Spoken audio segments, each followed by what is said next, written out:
that's all. Before that no promise play. Come join Greg and Richard right here on Talking Red.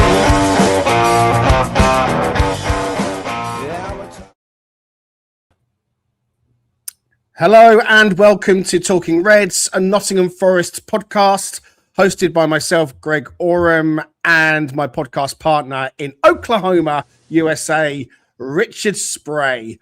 Today's guest with us is Raf, the random pundit. Forest went to the Tottenham Hotspur Stadium and absolutely dismantled Spurs. A 3-0 win in what was a genuine relegation six-pointer, and when the pressure was at its highest, Forest produced one of their most complete performances of the season. Clinical in both boxes, disciplined without the ball, and ruthless when it mattered. Goals from Igor Jesus, Morgan Gibbs-White, and Taiwo Awoniyi. But this was about far more than the goals. This was about control, resilience, and a team that looks like it understands exactly what's required to stay up. It also capped a huge week for Forest manager Vitor Pereira. Big calls, bold decisions, and game management that was spot on. He's got his team organised now, focused, and responding when it really matters. So we're going to break it all down, the performance, the key moments, the tactical shape, and what this result really means in the context of the survival race. Because let's be honest, this could be a defining moment in Forest's season. It's in again. No! Forest have done it! They found the breakthrough! Igor Jesus on the stroke of... Don't let this guy, you saw what he done in the reverse fixture. Oh, so you let him run through diarrhea. Morgan Gibbs-White. Victoria! You gotta save that, blood! Oh, we're finished now! 2-0 down! It's over, blood! It's over, fam! Williams firing over the cross. Yeah!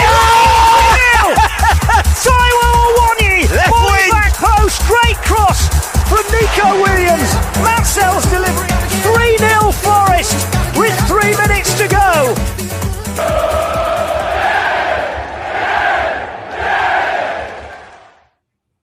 Oh, those fist pumps were back, but this time from Vitor Pereira, and it was, look, I think we're all buzzing. Everybody's buzzing. The tension beforehand was just building and building and building, and to get the result, well, you know, I'm still on cloud nine, and it's been a while since I felt like that, and it's just absolutely wonderful. We're going to break it all down, chat about all the key moments and so on. If you are with us, please let us know what you thought about yesterday's match. Steph's with us. She said it was going to be 3-0 when she was on the podcast the other day. Cool, we better get her back on, Richard, because she knows what she's talking about. What a great Monday morning, Steph, you mystic Meg, you. Andrew says that was a lovely afternoon in London, +3. The atmosphere, he says, was tense in the first half, but the noise really came in the second. Yeah, I mean, we're going to get into all of that for certain. Please go ahead and hit like and subscribe. All the social media channels, such as X and Facebook and so on. Please follow us there, not LinkedIn. You can follow us on TikTok too. And if you're listening on a podcast, thanks for tuning in. And a 5-star review would be lovely. Going to put a poll out as well, guys. Let us know your man of the match from yesterday. So the poll is now live. It's a new little feature we've been given. Sels. Well, we've put 4 down. We've put Milenkovic, Morgan Gibbs-White, Anderson, and Nico. So they're the 4 outfield players. I mean, Matt Sels obviously was wonderful as well, but they're the 4 that we're giving you to choose from. Get your choice in now. Okay, Richard Spray. I mean, look, I want to add as well, this whole Spurs parade thing beforehand was so cringe. You know, it smacks to me of a club that don't know what they're doing when it comes to trying to, you know, galvanise. What did you make of that, Richard? And then obviously the team came out. What are your overriding thoughts on those aspects plus the match itself?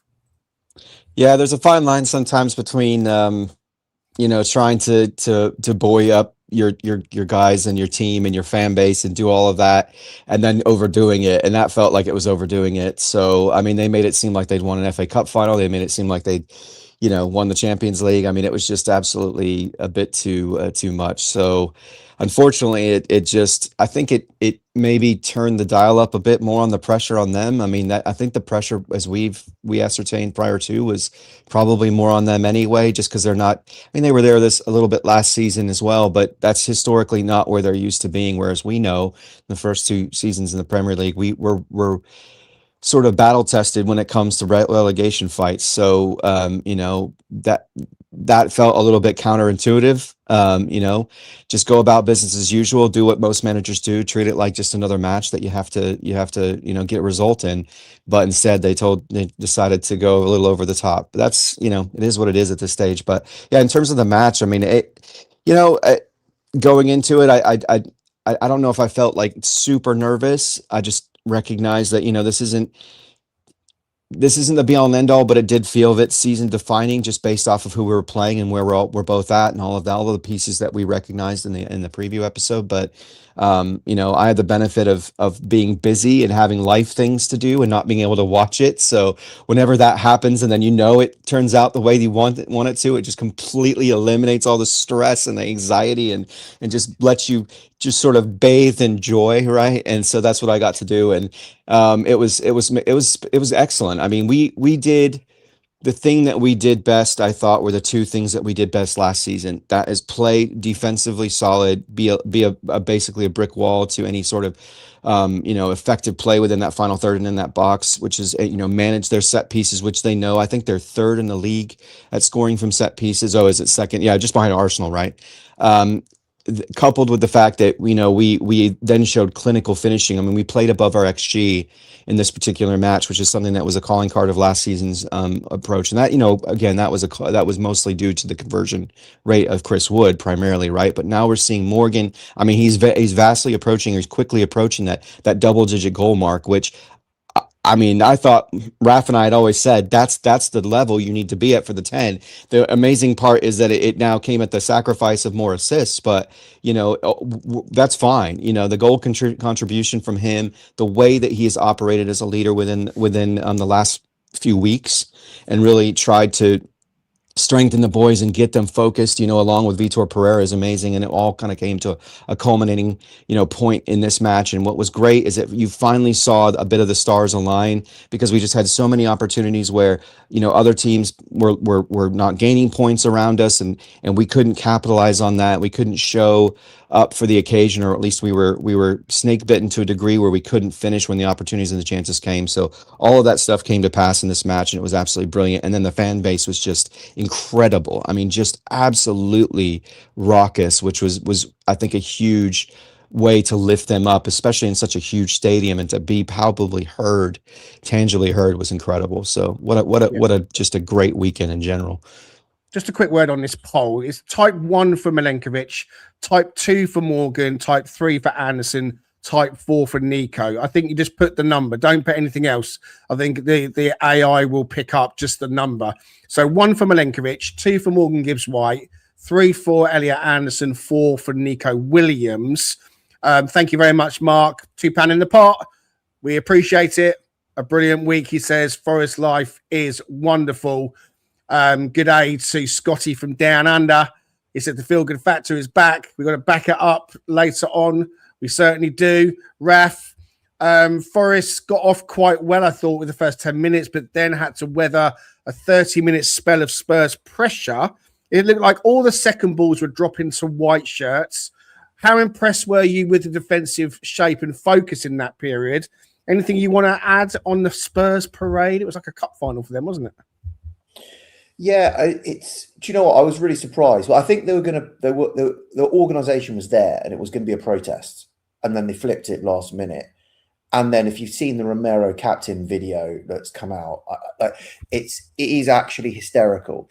But I really now fear for them. I still think it's Leeds that are going down, but I really fear for Spurs, because it's a little bit like when Dyche called out the second teamers. And you're like, you got one shot and this better work out, because if it doesn't work out, you've got nowhere else to go. And it's kind of like they've done that. The fans gave it absolutely everything. That was the last bit of giving a shit that they had, that they literally got out, and it didn't work. I mean, they got pumped. So, like, I don't know where they go from this. And I think the only Hail Mary they've got is to sack Tudor and get him like a Harry Redknapp or someone. It's not about coaching. It's literally just about motivating players for them to just bleed on the pitch. And it has to be someone like a Harry Redknapp or something crazy like that. But you're rolling the dice. So for me, it was beautiful to see. And now they are really, really in trouble. And on the pressure that Spurs gave us in that 25-minute period, were you worried at all? Yeah, that's what, again, like Rich said, this is the DNA of what happens, right? Last season, we actually didn't stress when we were under pressure as fans because we just went, back 4 plus Sels will deal with this. No problem. Cool. Let's just wait for our time to then counter and score and it'll be absolutely fine. And yeah, it was way more stressful because we haven't had that in a while. But it was beginning to get that vibe to go, well, fine, guys, just shove balls in the box. I mean, I was there like 10 corners or something in the first half and I was bricking it. But by about the 8th one, I was going, well, actually, this isn't so bad.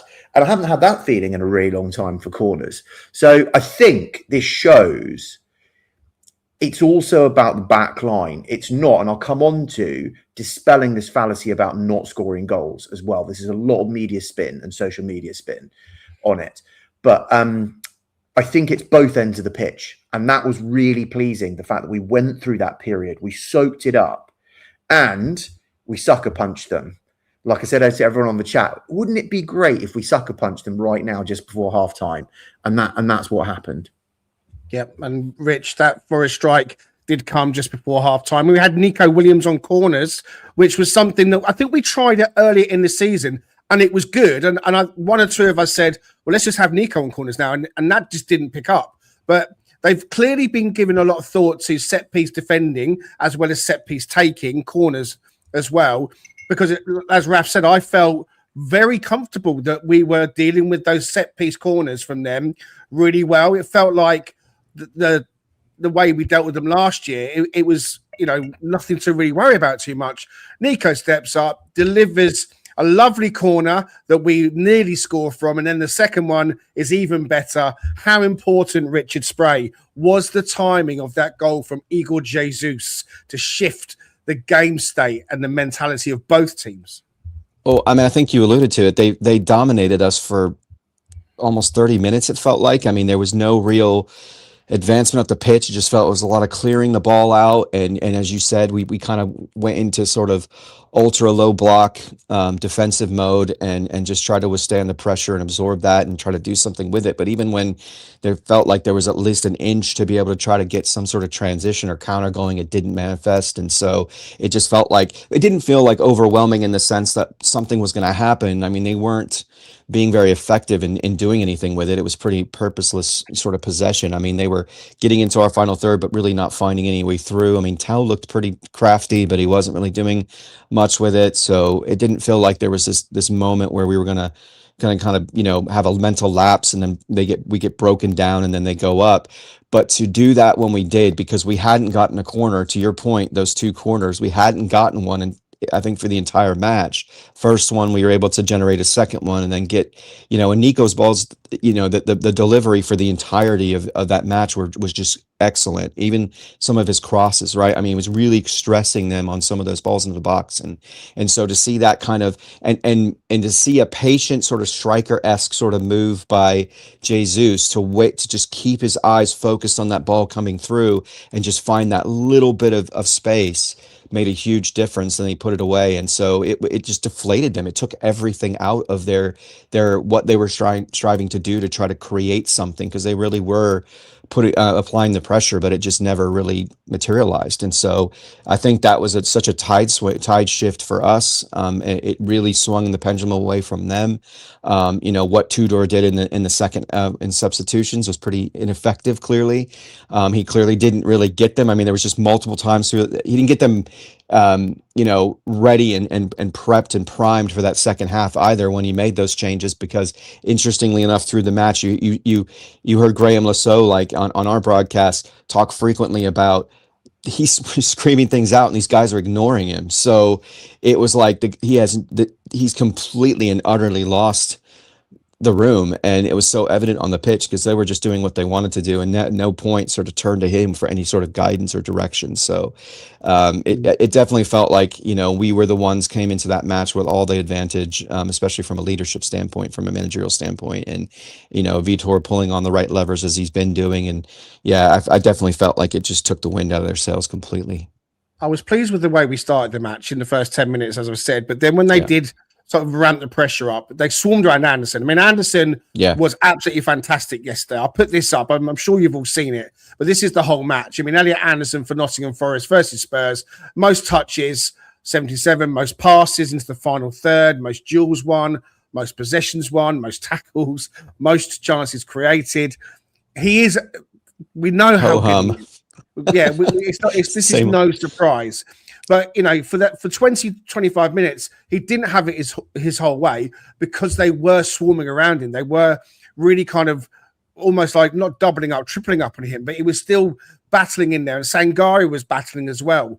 There were a couple of moments. Obviously, there was the Archie Gray tackle that Spurs sang. So that was a red card, and it never was because Sangare won the ball. And, our back line, I was very happy with it. The crosses coming to the box. Milenkovic, who was astonishingly good yesterday, I thought, taking care of it. Murillo as well. So it's our back line, our traditional, if you like, traditional from last season, back four with Sels in goal.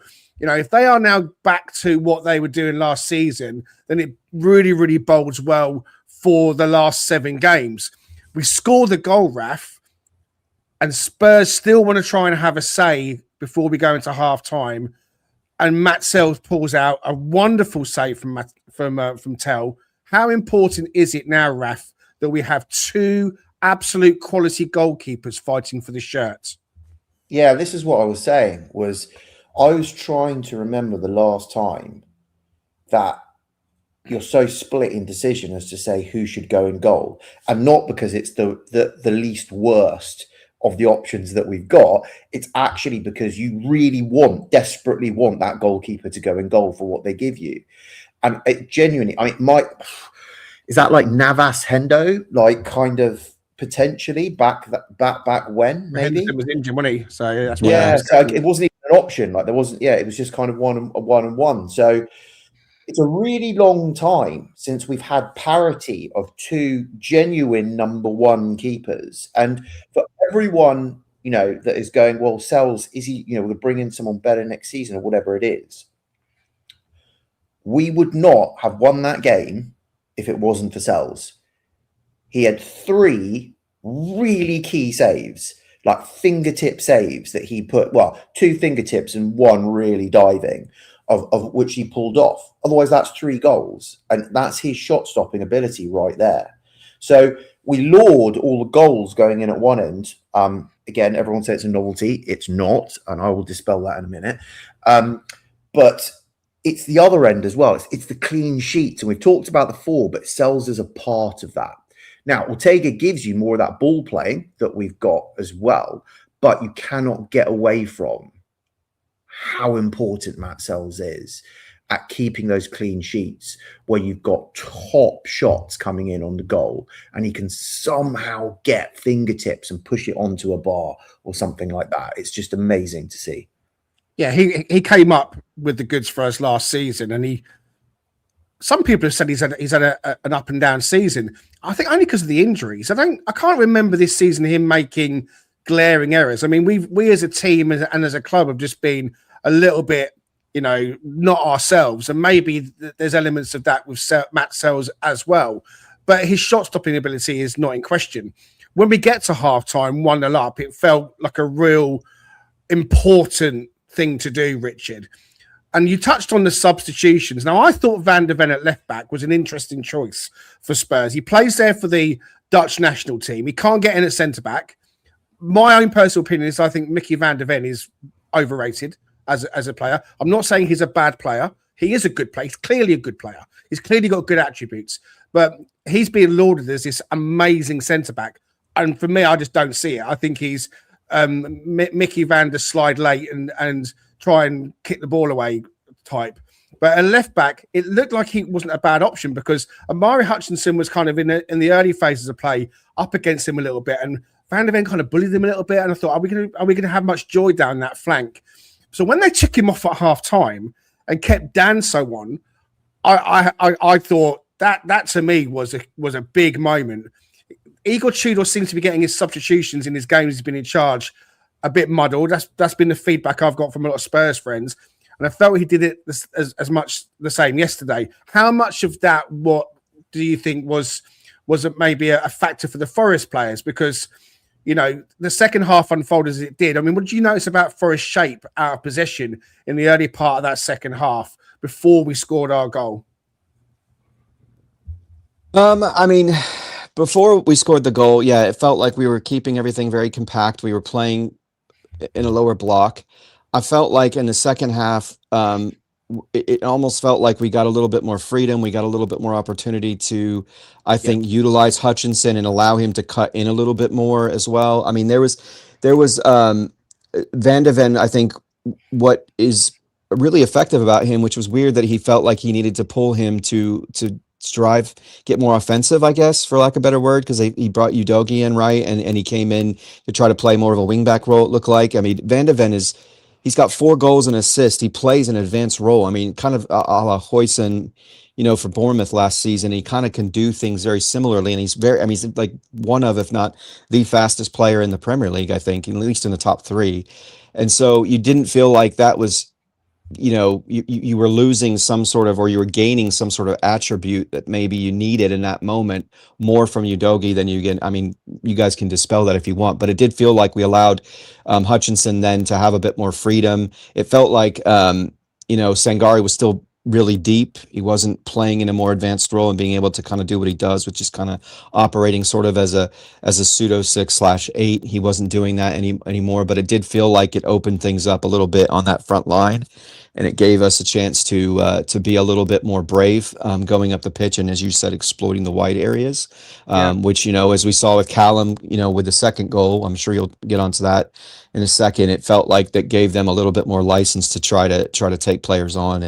And so that was good because I think they recognize, just like if anyone understands what it's like when it looks like you can play for 3 hours and you won't score, we understand what that looks like. So I think Vitor kind of recognized the same thing, that they were struggling to really do anything effective within that final third and in the box. So why not be a little bit braver, you know, in terms of how you're allowing your players to play higher up the pitch and then take advantage of those wide areas, especially when Udogie was pushing up the pitch so frequently. And we know how quick and how good Aina is at getting things up, moving forward too on that right hand side, and kind of has that cohesiveness now and that synergy with Hutch as well, which was, I think, a good thing.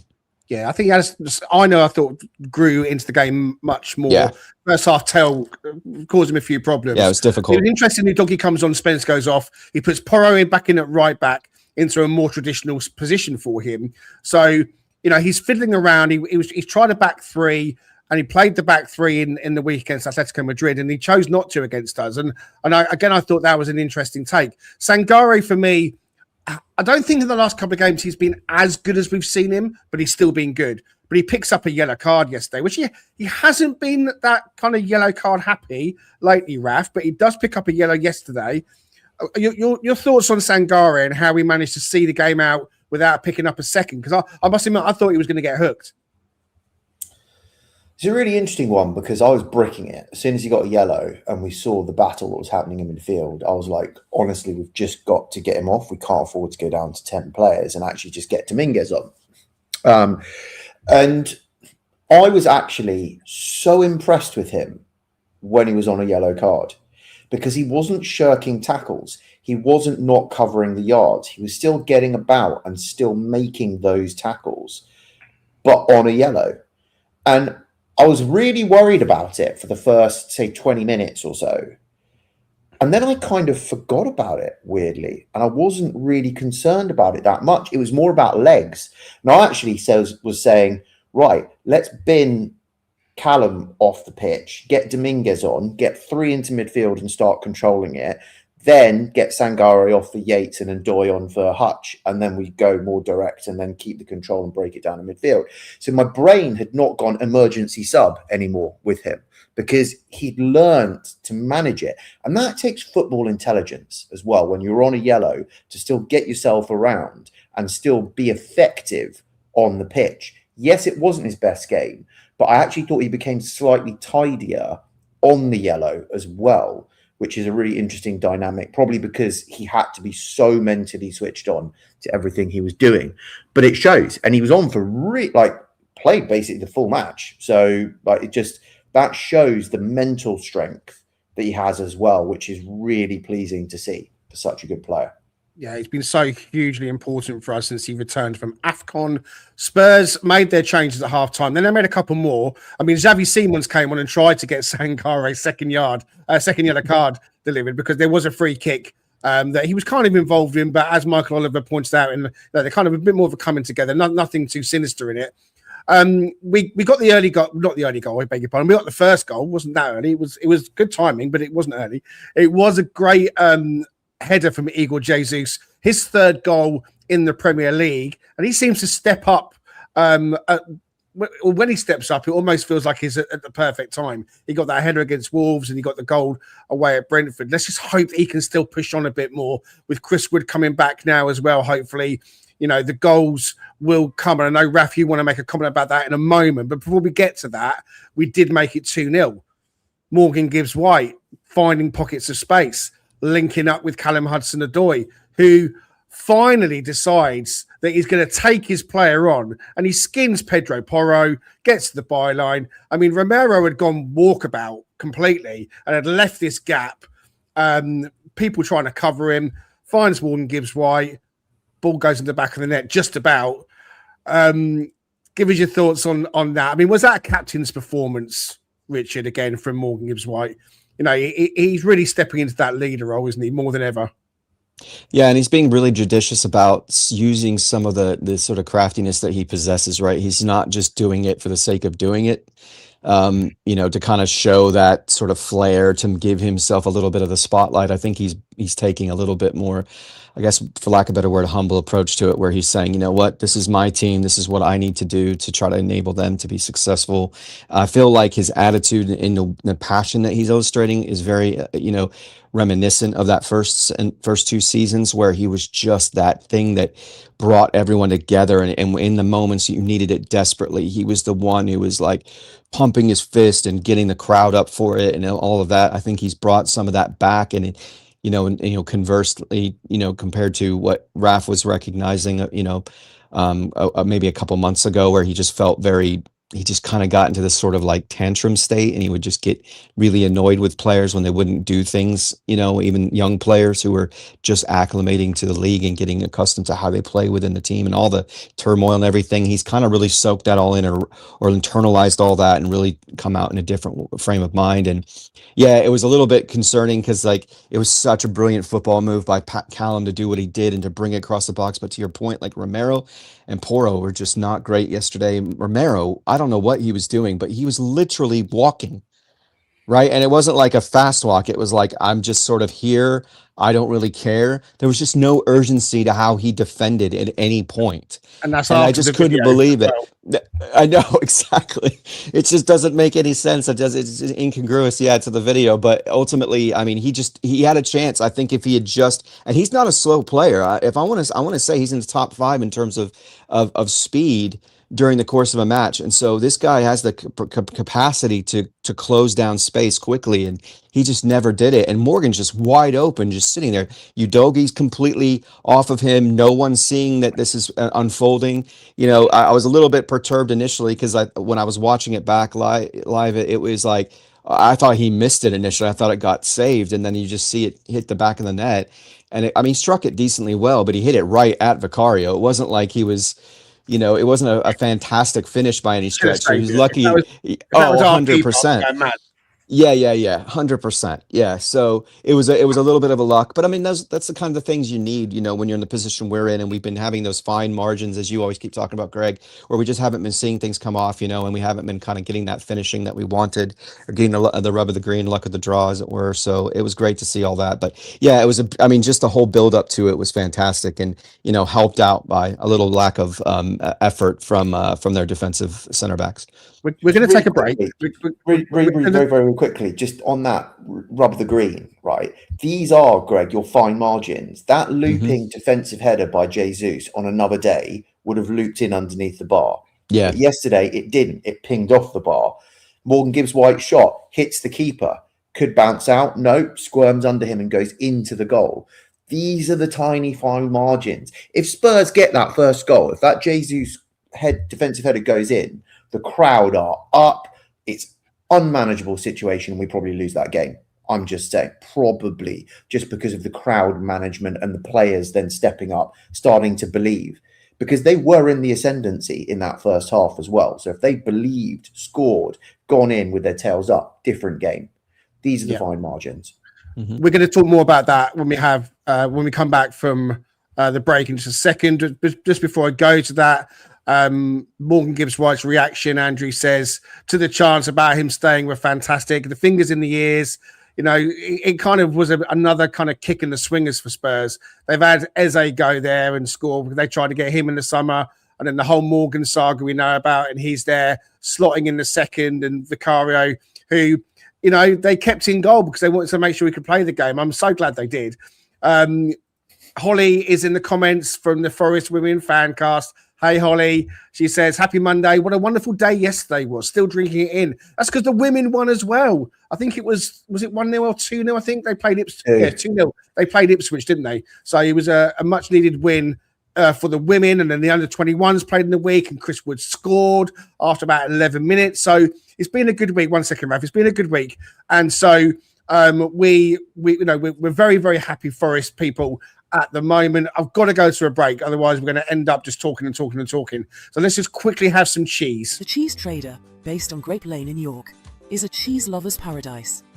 Home to some wonderful specialty cheeses, relishes and chutneys, and also with a fantastic street food menu. Try their loaded fries or posh cheese on toast. It'll be the best you've ever had. Owned by Forest fan Stu Freestone, the Cheese Trader proudly sponsors Talking Reds. Quote Talking Reds every time to get 10% off your order. The Cheese Trader and Talking Reds, the perfect cheesy mix. You know what to do by now. 10% off when you quote Talking Reds. Holly was also at King's Cross, and Joe Worrell was there in a wedding dress. Was it his stag do, or was it someone else's stag do? Looks like Joe Worrell's getting married. Is that right? His stag do. He was dressed in a wedding dress, and Holly has got the best picture with Wazza. And you get so close up as well. You can see all the lace of the wedding dress and everything else as well in the picture. It's an absolute keeper of a photo. So well done, Holly. Yeah, I think he's got a Forest scarf on as well, which is great. He's just a Forest fan. He's just one of us. He got to play for us and captain us. He's playing obviously for Burnley, and he's walking around with a Forest scarf on. Love it. All right, okay. So we have covered the first couple of goals. We're now into the second half. Spurs literally now just look like they're never going to get back into the game. As soon as second goal goes in, the empty seats start appearing. That whole let's stick together and all the other slogans that they've been coming out with. Sure enough, when the going gets tough, the Spurs fans get going. And so that's possibly going to be quite interesting as the remaining games unfold. The third goal, Raf, Taiwo Awoniyi, it's a proper striker's goal. He's fighting off Dan, so he wants to get there. It's a fantastic cross from Nico Williams again. Does that reflect improved game management and ruthlessness, and something we haven't always seen this season? So there are a couple of things about that goal that I found really interesting.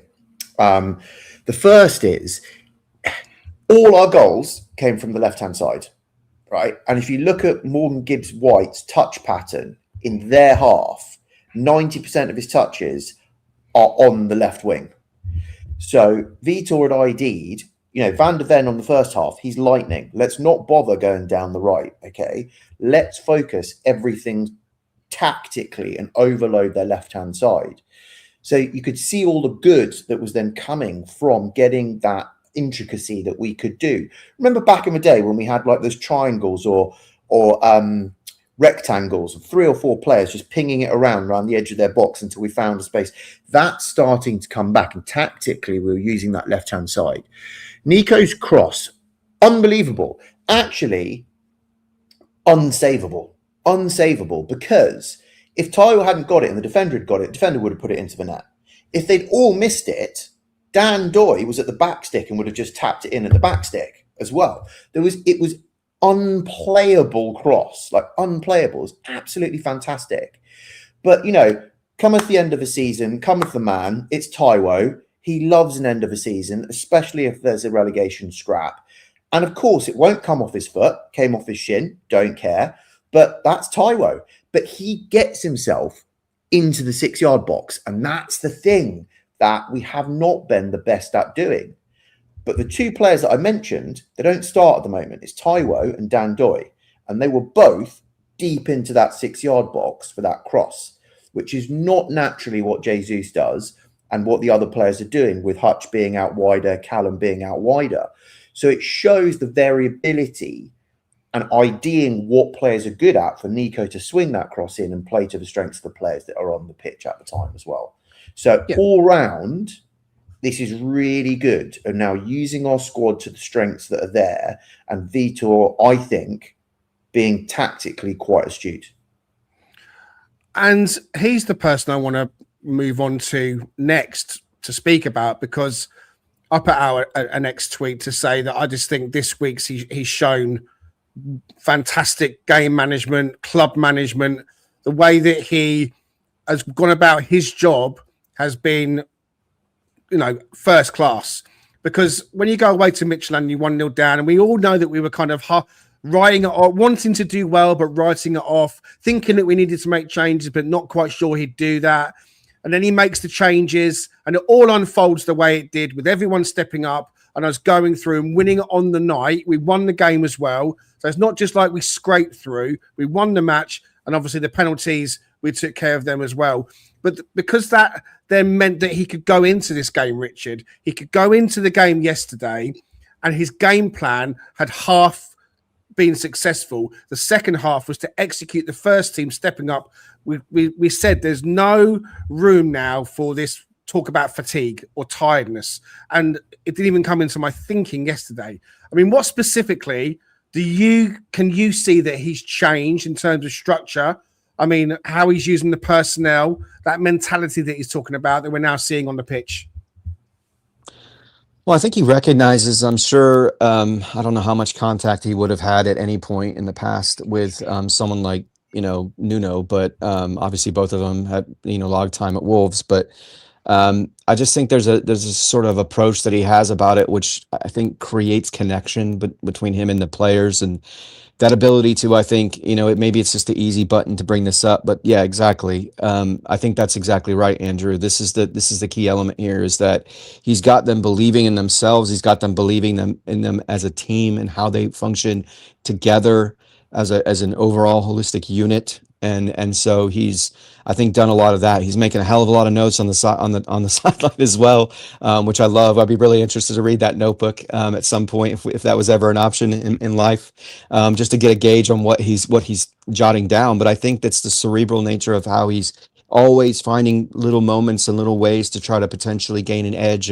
But I think it all started with the development of the culture. And I think it was Steph who said in the last episode where she mentioned that you could see now things are starting to settle in. I think there was evidence of that, you know, in the week against Midtjylland, and she was rightly so to point that out, you know, that it felt like there was a sort of a, I don't know, you call it like a togetherness factor that was starting to manifest. And so by virtue of that, I think that's where we shine. That's what we did last season. And I think when the mind is in that place and able to feel like you trust your teammates, you trust the process, you trust the managerial approach and the way that he's setting you up and what he's trying to help you accomplish, when all all that sort of seems to be sort of equitable, then it feels like then good things are going to occur. And so what you hope is that, you don't want to put too much emphasis on this singular match, because it's a match, and we've still got enough important matches to come in the weeks that are upcoming. But at the same time, it does feel like he set things up well within the week to this, in order to allow for us to have the success we had yesterday. And we looked sharper. I think we just looked had a lot more acuity, just the way that we were functioning within the box and being able to not allow a whole lot of movement and effectiveness there. I think that there's the one ball that came across from Udogie to Bergvall that he put over the bar to the right. So that was it was a great move by Udogie, a great move to make that run by Bergvall, but that was sort of emblematic of their entire match. It just wasn't quite there. And I think we did withstand a lot, and we did stay together through that process. And I think that's just a testament to what he's done to try to build that unity amongst the boys. There's been some comparisons to Nuno with Vitor Pereira, which I don't think is unfair. I think he's definitely his own man. He's a person in his own right. But the similarities kind of felt like they came through. The way we kind of controlled that game defensively with that back line, and including Sels, in that 25-minute spell in the first half when we were under pressure, it did feel very reminiscent of how structured and how organised we were under Nuno. But I was also impressed, Raf, with the substitutions, not just this game, but obviously the Midtjylland game as well, the way we controlled the tempo. He talked about energy and how to manage energy. I've mentioned the defensive discipline. How much more assured do Forest look to you now compared to a few weeks ago? Just to also quickly say, last 3 Premier League games, a point away at Man City, a point at home to Fulham, and 3 points at Spurs. So out of 9, we've taken 5 points. So an upward trajectory now, maybe? Yeah, and I think we've seen this build as well since he's come in. And actually, it's been quite a quick turnaround, certainly in performances. And now we're seeing the results follow the performances. But beforehand, under Dyche, we had this weird state where players would be so up for one game and then just not turn up for another game, and then suddenly turn it on and then be off for the next game. It's just like, it just didn't make any sense. And I do think it's the man management aspect. It's the empowering the players, but also, that's what Cooper was good at. That's what Nuno was good at. It was that family feel, and it's including everyone. It doesn't matter if you're not starting, you have an important role to play. And it's those players. That's the key thing, coming off the bench, not as a second-class citizen, but as a key finisher in a game. You have a role to do that's just as important as the starters. And I think that, you see the players now. I'm not saying they weren't giving everything, but there's a difference between when you're really down and trying to give something, when you feel empowered and you're trying to give your all as well. You get different levels of performance. And I think that's the key of what he's brought, along with a good slice of tactics, which we've kind of talked about now. I can't remember the last time that Forest just passed it along the back, but brought teams onto us, doing little tight passes around the corner to then open up channels, then to find space. Beforehand, it was front to back as quickly as possible. We had a bit of possession, but it was still kind of moving forward.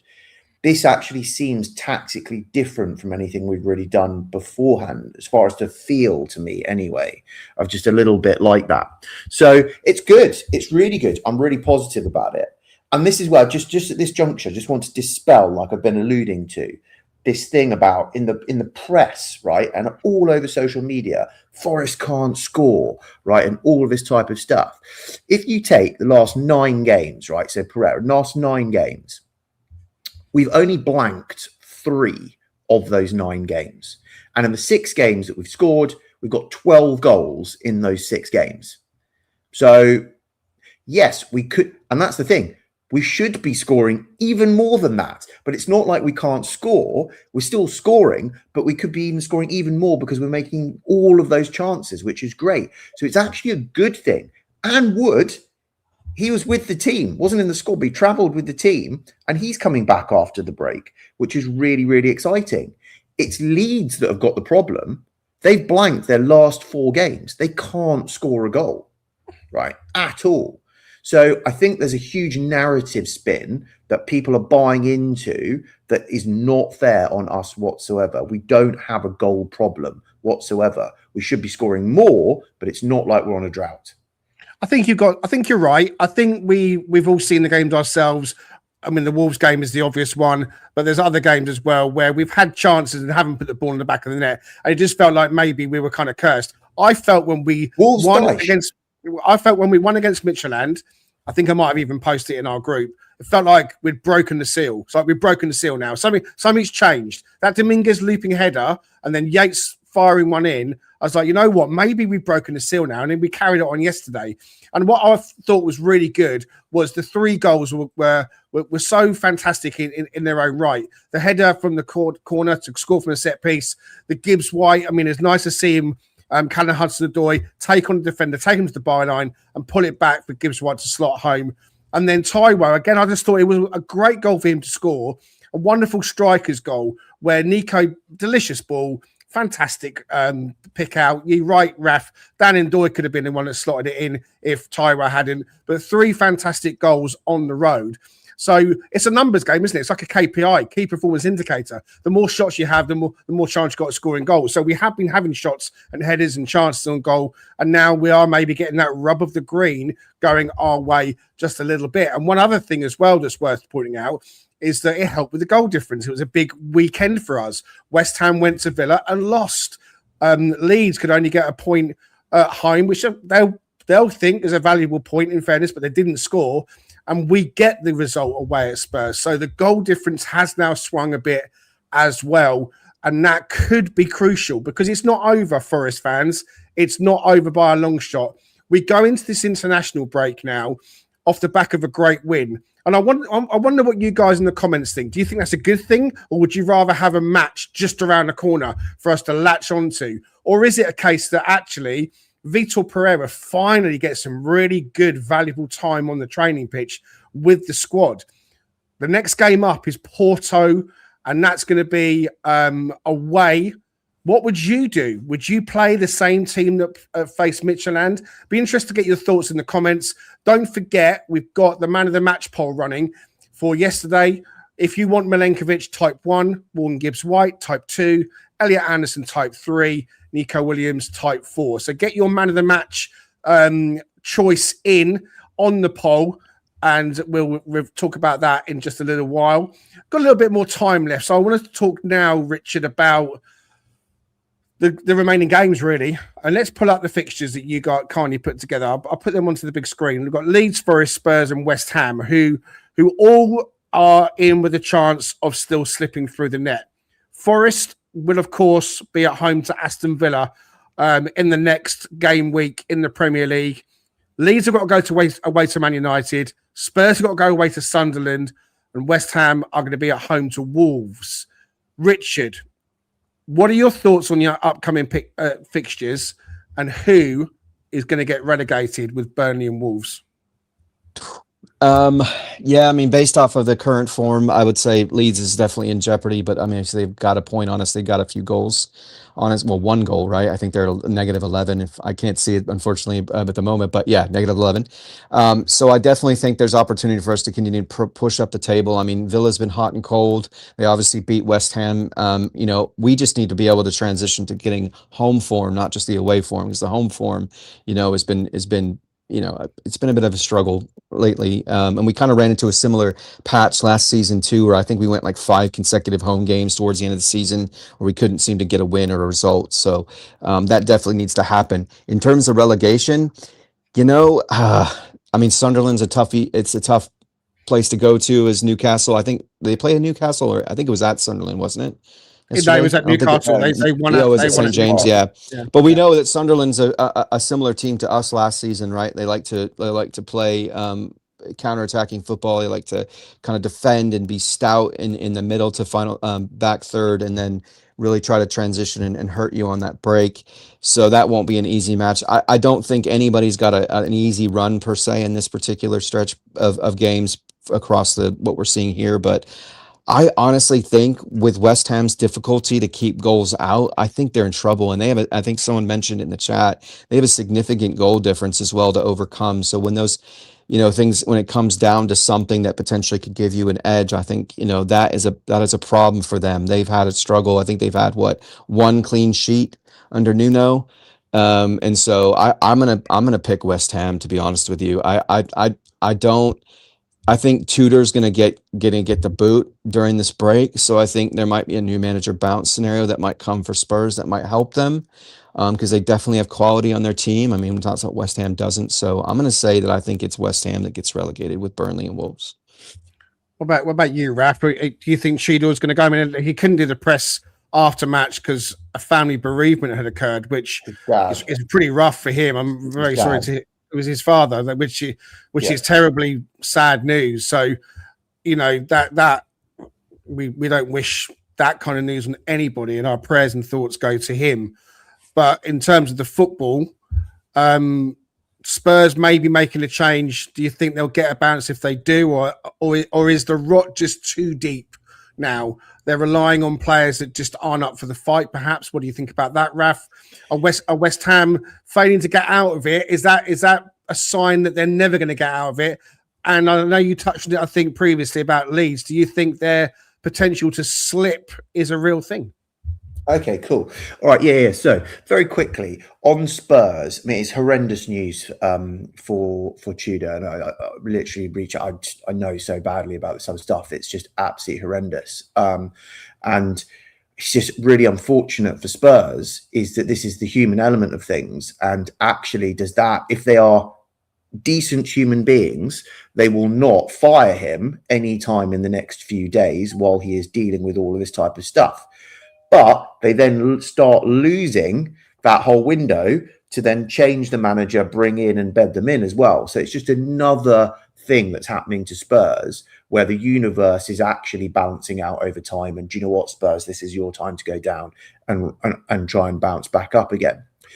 So from that, and anyone coming in, like I've said, it's not about the tactics. They've got the players. They've got more coming back from injury, although they had a very strong side back for us. And they still lost 3-0 at home. So it's more about the motivation. It's all about the person who comes in if they can motivate them. They probably need a couple of wins and then they're probably safe. West Ham have got a problem. They've been playing out their skin recently and picking up results, and they are still in the drop zone. And that has got to hurt. If you've seen the socials for West Ham, there's conspiracy theories of how long Somerville's out for and if he's out for the whole season. And they're not getting any news about his injury whatsoever. And he was supposed to only be out calf for a couple of games, and they're not hearing anything about that. So I think the Spurs fans, the West Ham fans, it's really starting to set in with them now, like I was saying. And they see Wood coming back for us. And we've just scored 3 goals as well and kept a clean sheet. They're not in a good situation. And the goal difference for them is really, really bad. That's why this weekend was magic in so many ways. We made up 6 goals on Spurs, 5 goals on West Ham, and 3 goals on Leeds in one game week. That's insane. It's absolutely brilliant. Then we get to Leeds. Those 4 games, they haven't scored a goal. In all those 4 games, haven't scored a goal. Dominic Calvert-Lewin's a streaky player, right? And they're not.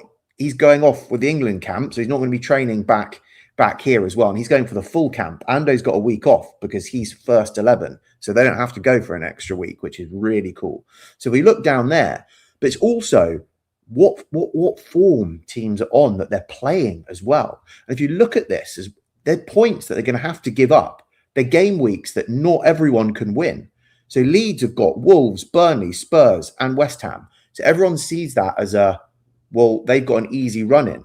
But if Wolves win again their next game, they're level with Burnley, and they're 3 wins from getting out of trouble.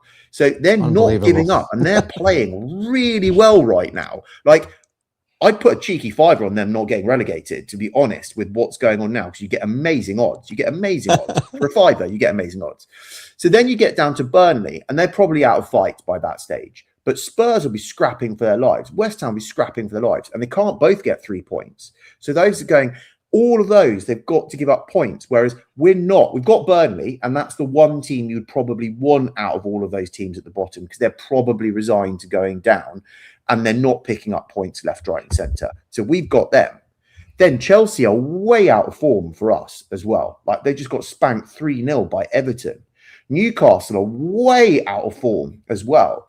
Man United, who knows? They may be in the top 4. They can't, and it's done and dusted in the top 4. They might have got top 4, but they can't win the title by the time we get there. So actually, the pressure's off them. They're not playing for anything by that last game of the season.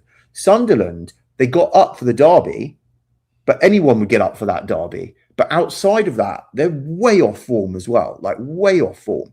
So actually, we've got really off-form teams when we're kicking in. Just look at those points. We are building 0, 1, 1, 3. We're on a crescendo up. The other teams are not doing that. West Ham are on the way down. Leeds can't score a goal. Spurs are imploding. So that's my kind of take on it. And it's all really positive.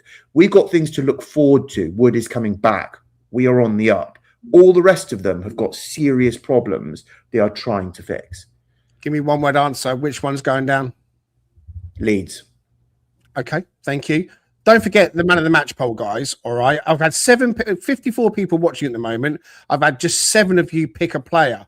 So everyone get your fingers ready. If you want to choose Milenkovic, type 1. If you want to choose Morgan Gibbs-White, type 2. Elliot Anderson, type 3. Nico Williams, type 4. We're going to try and get this man of the match poll, generating a little bit of feedback, guys. So thank you very much indeed. Please do vote for your man of the match from yesterday.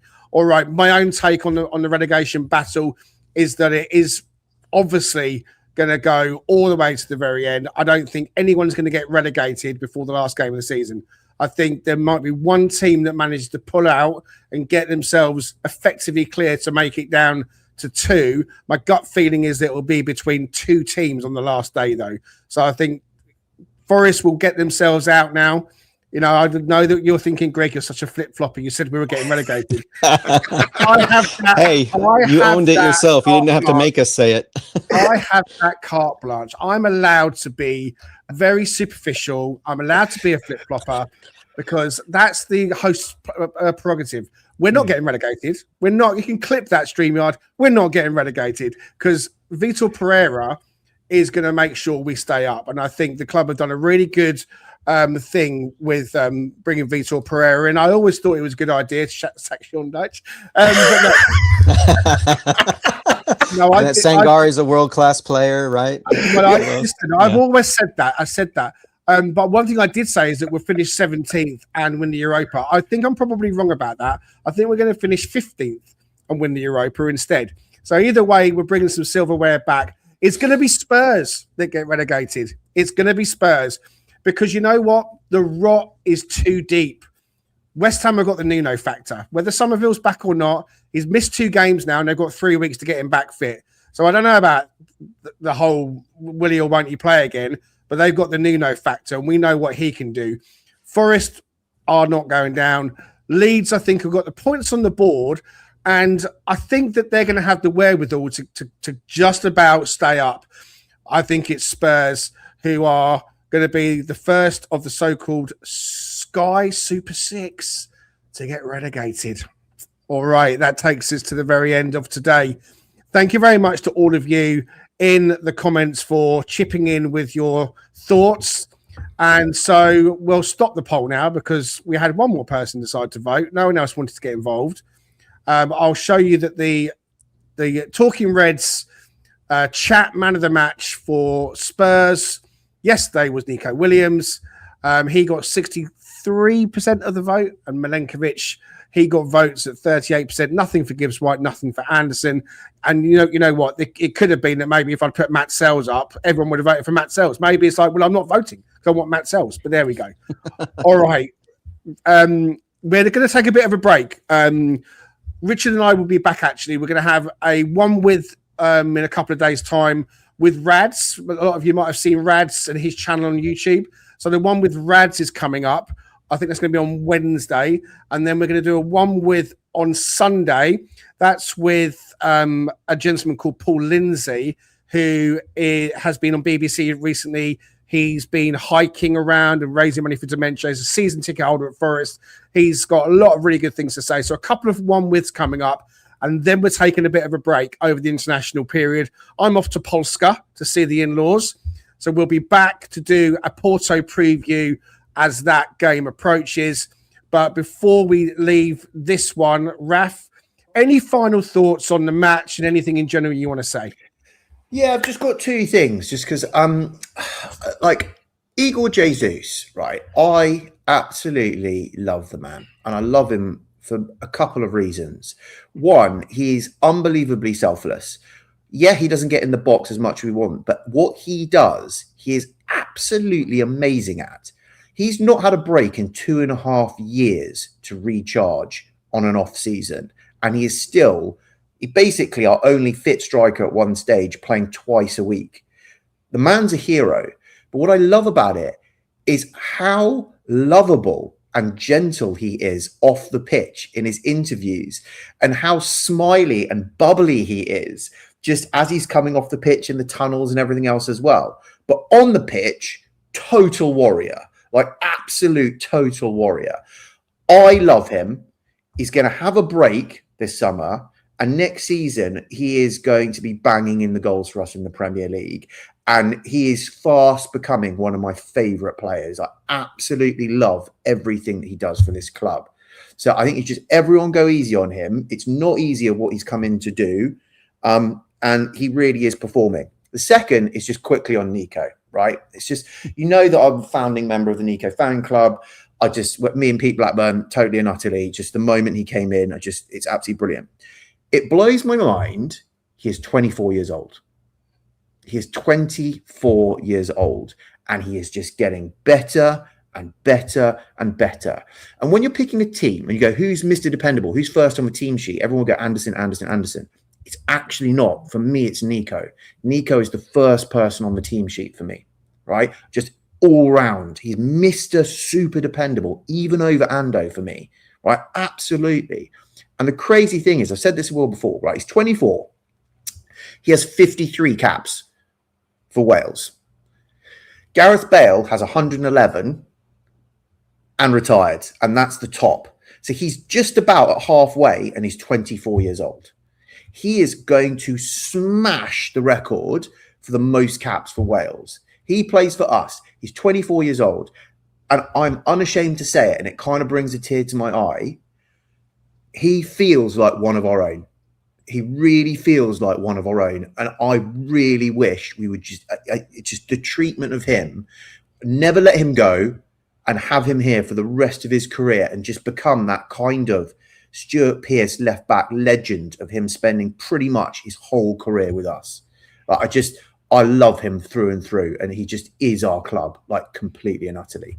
Sorry, that's it. I love it. I love Nico, man. No, rallying cries. I'm all in on them. I can see Richard's welling up over there already. He's the Welshman Richard is like, from the valley, isn't it? Aren't you, Richard? Right? Yeah. Yes. I want to just echo what Raf said. I think it's interesting in this sort of, in a universe where Elliot Anderson and Morgan Gibbs-White play on Forest, Murillo plays on Forest.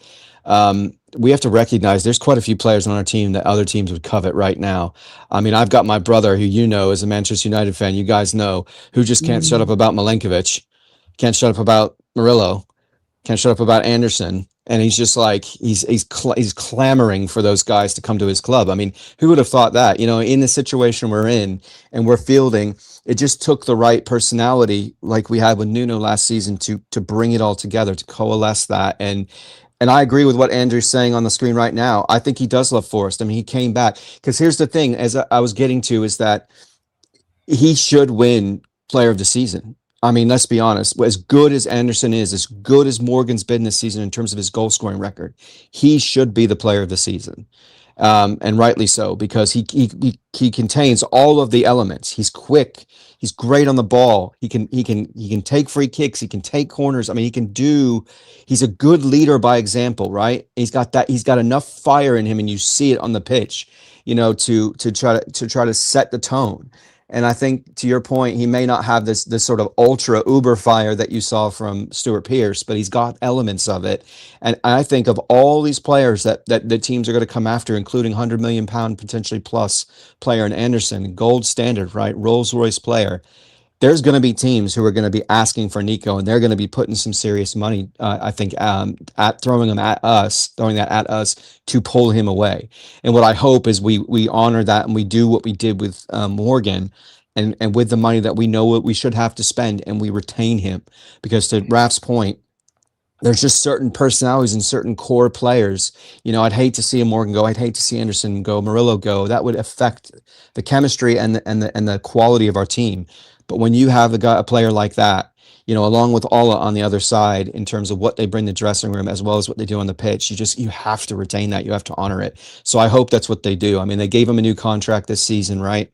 But I think they're going to take that to another level. I think Marinakis has clearly seen what we all see and what other teams see, and hopefully we keep him, because if we keep that back line together, at least 3/4 of it, I think we're going to be in really good shape next season going into Champions League. I'd hate to see Murillo go, but he might be the one that that sticks around if we do make Champions League. If Mystic Greg's prognostication comes to pass and we actually win the Europa, we've got Champions League, everyone. So if we can finish, 14th, 15th this season, get that and get some serious money in our account ready to spend on some quality attacking players as well, or at least develop the ones that are here enough, man, it's going to be a real turn. Okay. Yeah, sorry, that was really long. Here in the 6 minute Nico Loving. Okay. Yeah. Future it's cool. Future Forest captain potentially, because I think he's got the attributes to wear the armband. Sure. Definitely. All I'll say to you guys is don't forget, we have partnered with The Streets Will Remember. Their Miracle Men range is available at thestreetswillremember.com. The 7980 cap I'm wearing is part of the range. The Forest Till I Die cap is also a beauty. A great hoodie, socks, the t-shirt. Check out the streetswillremember.com. TRP15 is your discount code for 15% off. Okay, here endeth the pod. It's been a fantastic week for Forest. As I said earlier, the women won, the under-21s won, the men won twice. Back-to-back wins, guys, through to the quarterfinals of European competition. And in a big 6-pointer, again, Forest got the 3 points. We did it against West Ham and we did it against Spurs. So latch onto that mentality, because that's what Vitor Pereira has asked of his players. Have the right mentality, play the game that we want to play, and everything's going to be all right. See you later.